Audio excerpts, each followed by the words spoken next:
Claramente, el escenario nepalí coincide claramente con un escenario de revolución de color, que era la pregunta sobre si estábamos delante de protestas civiles o de algo más. Esto creo que es totalmente un escenario dentro del manual de Gene Sharp, aquel filósofo norteamericano que diseñó aquel libro de la dictadura a la democracia, con 198 mecanismos para derrocar gobiernos populares o gobiernos que incomoden al poder occidental e imponer un sistema que le sea más favorable a los intereses norteamericanos y a los intereses del atlantismo de Europa en esta ocasión, lo cual es muy llamativo cómo se fueron dando las cosas en Nepal, más allá de la prohibición de las redes sociales debido a una desde el exterior en una campaña para crear un margen de desinformación y de malestar social. Lo que se vio en las calles fue una violencia inusitada de la nada y se han repetido muchos eslóganes que se venían repitiendo en la región semanas anteriores con protestas supuestamente en contra de la corrupción en Indonesia también, donde vimos los mismos símbolos, las mismas palabras, los mismos carteles y la misma intentona de desestabilización, por lo cual no podemos hablar de un hecho fortuito o aislado, sino de una clara escenificación para la desestabilización de un país que se encuentra, vamos a decirlo, en una posición más que estratégica en la actualidad, que es un país que tiene frontera compartida con la India y con China en medio del restablecimiento integral de las relaciones indochinas. Entonces también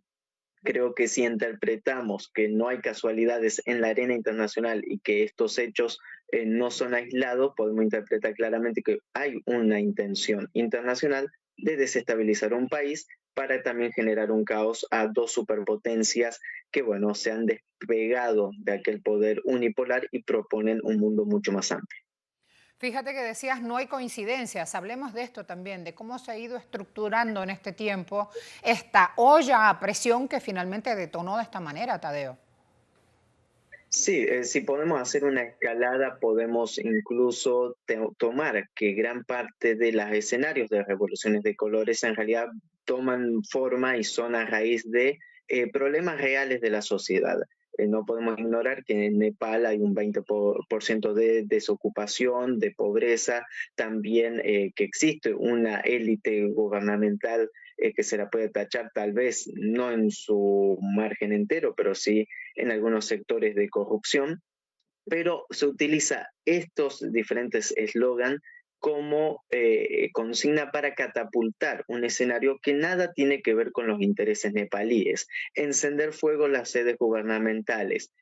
poner en riesgo la estabilidad del país y generar incluso una crisis social, política, económica, termina perjudicando a aquella generación Z de jóvenes nepalíes que, manipulados por la utilización de las redes sociales, llevaron a cabo una verdadera locura que culminó con la caída de un gobierno y ahora con una transición en parte por el Estado alto mando militar que ha tenido que tomar de alguna manera el poder para evitar que esto escale aún más, en medio de un país que tiene severos problemas, pero que no es la resolución de los problemas empezar a encender fuego todo el país. Al final van a quedar únicamente las cenizas. Pero ¿qué es lo que estamos delante? Un escenario de caotización regional que busca, más allá de mantener incendiado al país de Nepal, también generarle un problema, un escollo al desarrollo tanto de la India como al desarrollo de China, en los cuales la política tanto de India y de China a nivel internacional es de una, vamos a decir, una vecindad amistosa, de una buena vecindad en lo que respecta a situaciones solucionadas de temas conflictivos y a la vez de una armonización para la construcción en conjunto y que no se puede dar en un país totalmente caotizado, lo cual también genera muchos problemas en el desarrollo de estas políticas internacionales. Entonces, desde todos los contextos, acá nadie gana más allá de aquellos intereses extranjeros que siempre se benefician con el clásico divides y vencerás y con también encender fuego una región tan lejana generando problemas a otros actores internacionales. Bueno, claramente que la desestabilización de Nepal juega a favor de los intereses norteamericanos, de los intereses occidentales, en perjuicio del desarrollo tanto de China como de India. Recordemos que el desarrollo del plan de la Franja y la Ruta de la República Popular China, lógicamente tiene que ver con Nepal. Recordemos también que en estos momentos hay una crisis en la zona del Himalaya, también en referencia a la región china del Tíbet, en los cuales una inestabilidad también provoca una inestabilidad interna en China en medio de aquel separatismo tibetano del Dalai Lama y de todos los factores que augura Estados Unidos, que augura Washington y a través de los servicios de inteligencia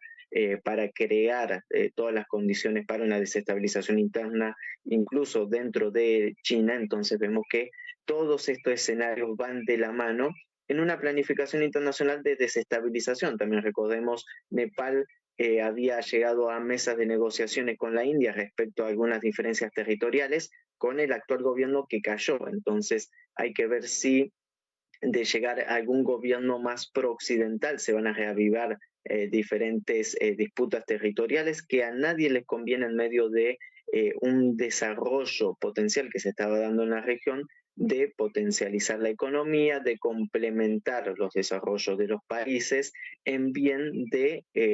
tirar hacia adelante en vez de enfrascarse en las disputas internas que a nada llevan. Entonces creo que en este escenario se da claramente lo que podemos decir una revolución de color, en los cuales podemos ver los condimentos claros de los manuales americanos para desestabilizar un país, para derrocar un gobierno